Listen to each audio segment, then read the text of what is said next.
I want to dedicate my words this morning to Donald Trump, who I'm sure regularly watches my Pasha previews and spreads it around to all his friends.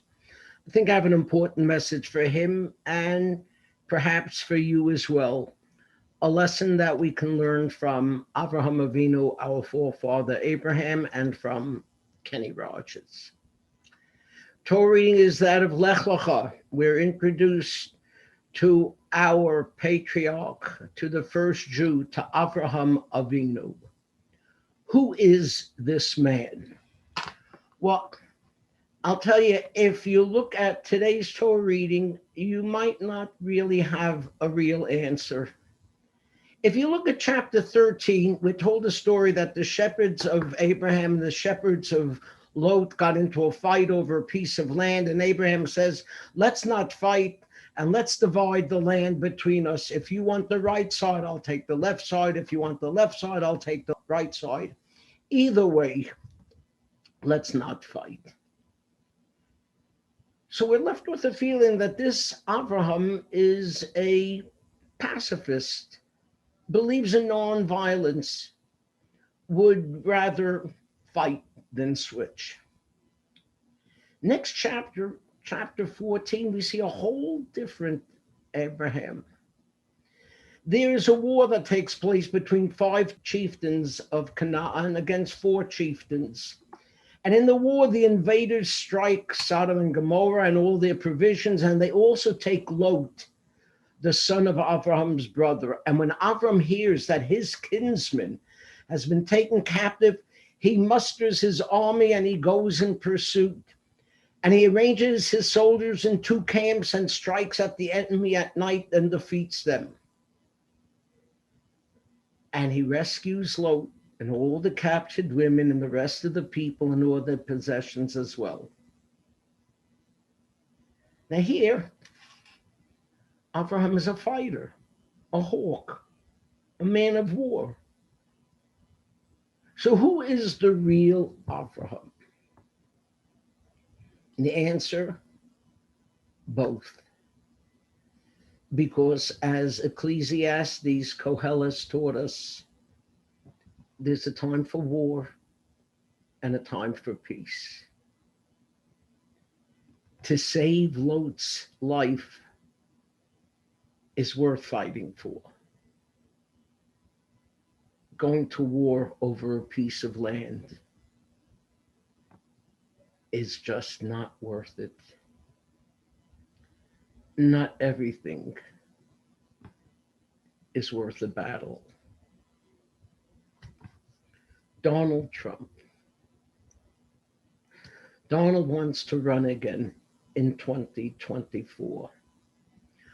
Coleman Jenkins, a supporter of his, wrote last week in the Wall Street Journal, it would be better, I think, if Donald Trump patriotically announced he won't be taking part in the 2024 election because he's become too much of an incitement for too many people.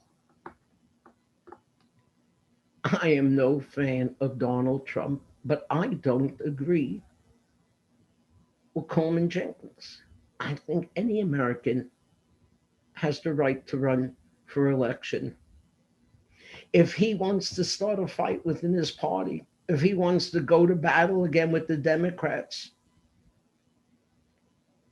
he's entitled. In some ways, you can't blame him. That's the next election. But fighting over the last election is not worth causing such a battle. It's only tearing apart the country and Donald's own party. And except for his fiercest defenders, everyone knows that he lost. Who says? The FBI, the Department of Homeland Security, the Department of Justice, the U.S. Election Assistance Commission, the United States District Court for the Middle District of Pennsylvania, the Third Judicial Circuit Court of Michigan, the United States Court of Appeals for the Third Circuit, the Wisconsin Supreme Court, and all sorts of elected officials, including Mitch McConnell, including the Wall Street Journal. Why he continues this battle, nobody knows. But at a time when the majority of Americans question the future of democracy, raising doubts in people's minds about the legitimacy of an election, something that for all practical purposes has never happened in a national election, undermines the foundations of democracy and raises grave dangers in future elections. It's not going to gain him any votes among the Democrats. And even many Republicans question why he does it. No one knows why he does it. But we all should learn not everything is worth fighting over. Sometimes a fight can have everyone losing. Abraham reminds us of the words of Koheles, is a time for war and a time for peace.